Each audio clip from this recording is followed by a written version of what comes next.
இறைமகன் இயேசு கிறிஸ்துவில் மிகவும் பிரியமான சகோதர சகோதரிகளே, நண்பர்களே, குழந்தைகளே, பெற்றோரே, பெரியோரே, இளையோரே, இந்த நாளை நமக்கு ஆண்டவர் தந்து நம்மை ஆசீர்வதிக்கின்றார். அவருக்கு நன்றி சொல்லுவோமா?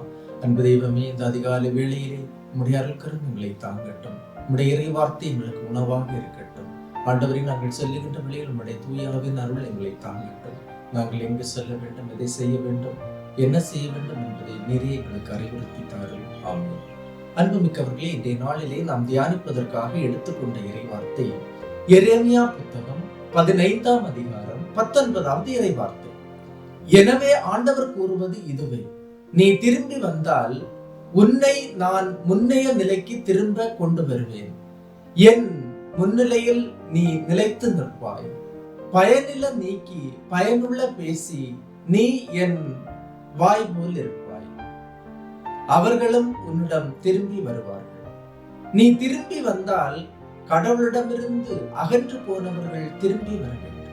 கடவுளை விட்டு அந்நிய தெய்வங்களை நாடி பில்லிசூனியம், மந்திரவாதம், ஜோஷியம் பார்ப்பவர்கள், மற்ற தெய்வங்களின் சிலை வழிபாடுகளில் கலந்து கொள்பவர்கள், தாய்த்து கட்டுபவர்கள், நல்ல நேரம் பார்ப்பவர்கள், நல்ல சகுனம் பார்க்கிறவர்கள் திரும்ப கடவுளிடம் வர வேண்டும்.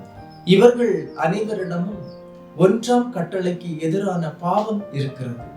எனவே பிற தெய்வங்களுக்கு பின்னால் சென்றதை விட்டுவிட்டு நம் ஒரே கடவுளை நோக்கி திரும்பி வந்தால் உனது முன்னைய நிலை மீண்டும் கிடைக்கும்.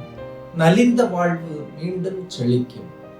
எனவே கடவுளிடமிருந்து அகன்று சென்றவர்கள், விசுவாசத்திலிருந்து வேறுபட்டு சென்றவர்கள், நம்பிக்கையிலிருந்து விலகியவர்கள், ஜெபத்திலிருந்து விலகியவர்கள் திரும்ப வந்தால் கடவுள் முன்னிலையில் நிலைத்து நிற்பீர்கள். முன்னைய வாழ்வு, மகிழ்ச்சியான வாழ்வு, அமைதியான வாழ்வு கிடைக்கும். எனவே நம்மை நாம் சோதித்தறிந்து இந்த இறைவார்த்தை நமக்குள் நிலைக்க ஜெபிப்போம். எல்லாம் வல்ல இறைவன், தந்தை, மகன், தூய ஆவியார் உங்களையும் உங்கள் குடும்பத்தையும் நிறைவாய் ஆசீர்வதிப்பாராக. ஆமென். இயேசுவுக்கே புகழ், இயேசுவுக்கே நன்றி. மரியே வாழ்க.